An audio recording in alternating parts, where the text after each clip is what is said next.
जय श्री श्याम दोस्तों, आज की कहानियों में आपका स्वागत है। श्रीमद् भगवत गीता का 16वां अध्याय, जिसे पितृपक्ष में सुनने से पितरों को मुक्ति मिलती है। श्री कृष्ण बोले, हे भारत, अभय शुद्ध सतोगुनी होना, ज्ञान योग निष्ठा दान इंद्रिय दमन यज्ञ करना, तप सरलता अहिंसा सत्य क्रोध त्याग शांति चुगली न करना, सब प्राणियों पर दया, तृष्णा से बचना, कोमल स्वभाव लज्जा चपलता का त्याग, तेज क्षमा धृति पवित्रता द्वेष रहित अभिमान न करना, दैवी संपत्ति के सन्मुख जन्म धरने वालों को यह सब गुण मिलते हैं। हे पार्थ, दंभ दर्प अभिमान क्रोध कटु भाषण और अज्ञान, ये सब आसुरी संपत्ति के सन्मुख जन्म लेने वालों को प्राप्त होते हैं। हे पांडव, दैवी संपत्ति मोक्ष और आसुरी संपत्ति बंधन का कारण होती है। तुम शोक न करो, क्योंकि तुम उत्तम दैवी संपत्ति के भोग को जन्मे हो। हे पार्थ, इस लोक में देव और असुर ये दो प्रकार के प्राणी उत्पन्न किए गए हैं। देवी का विस्तार पूर्वक वर्णन कर चुके, अब आसुरी को सुनो। धर्म में प्रवृत्ति और अधर्म से निवृत्ति असुर लोग नहीं जानते। उनमें न सोच न आचार न सत्य ही है। वे संसार को सत्य निराधार और अनीश्वर कहते हैं। उनके मन में जगत की उत्पत्ति का कारण काम से प्रेरित स्त्री पुरुषों के संभोग के अतिरिक्त कुछ नहीं है।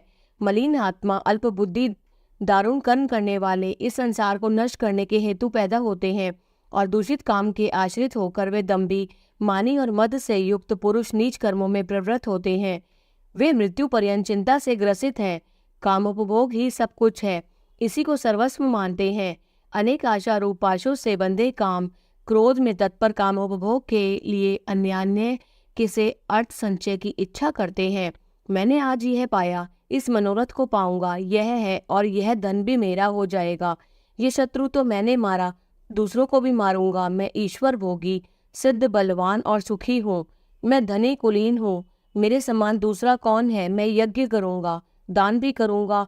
इस प्रकार अज्ञान से मोहित हुए हैं। अनेक कल्पनाओं से मोह रूपी बंधन में फंसे हुए विषय भोग में आसक्त लोग रौरव नरक में गिरते हैं। अपनी बढ़ाई आप करते हैं, धन धान्य के मद में चूर रहते हैं। शास्त्रोक्त विधि छोड़कर केवल नाम के लिए यज्ञ करते हैं। ये अहंकार बल घमंड काम और क्रोध से युक्त है। अपनी तथा औरों की देह में स्थित मुझसे द्वेष रखते तथा मेरी निंदा करते हैं। इन द्वेष करने वाले क्रूर और अधम पापियों को मैं संसार की आसुरी योनियों में डालता हूँ।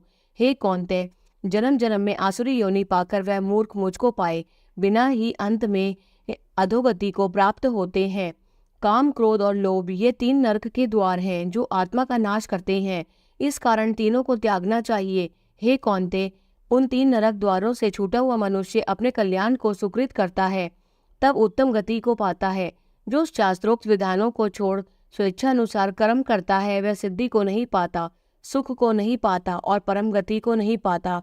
अतएव कार्य और अकार्य इनको जानने के लिए शास्त्र प्रमाण है। शास्त्रोक्त विधान जानकर उसी के अनुसार कर्म करना चाहिए। जय श्री कृष्ण। 16वें अध्याय का महात्म। श्री नारायण जी बोले, हे लक्ष्मी, सोरठ देश था जिसके राजा का नाम खड़गबाहु था। वह बड़ा धर्मात्मा था। उसके हाथियों में एक बड़ा हाथी मस्त था, जिसकी धूम मची रहे। महावतों के पास न आने देवे। जो महावत उस पर चढ़े उसी को मार डाले। हाथी के पाँव में जंजीर बंधी रहे। उसके खेत से राजा ने और देश के महावत बुलाकर कहा, कोई ऐसा होए जो इस हाथी को पकड़े, मैं उसको बहुत धन दूंगा। हे लक्ष्मी, उस हाथी को किसी ने नहीं पकड़ा। एक दिन हाथी नगर में चला गया। सामने एक साधु चला आया। लोगों ने उसे साधु से कहा, हे संत जी, यह हाथी आपको मार डालेगा। संत ने कहा, तुम देखो श्री नारायण जी की कैसी शक्ति है। हाथी की क्या शक्ति है जो मुझको मारे, मेरे नजदीक भी नहीं आ सकता। साधु ने नेत्र पसार कर देखा। हाथी ने सूंड के साथ साधु की वंदना की।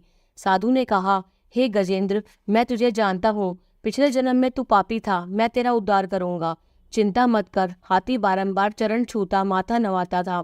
लोगों ने देखकर राजा को खबर की। राजा भी वहां पर आ गया।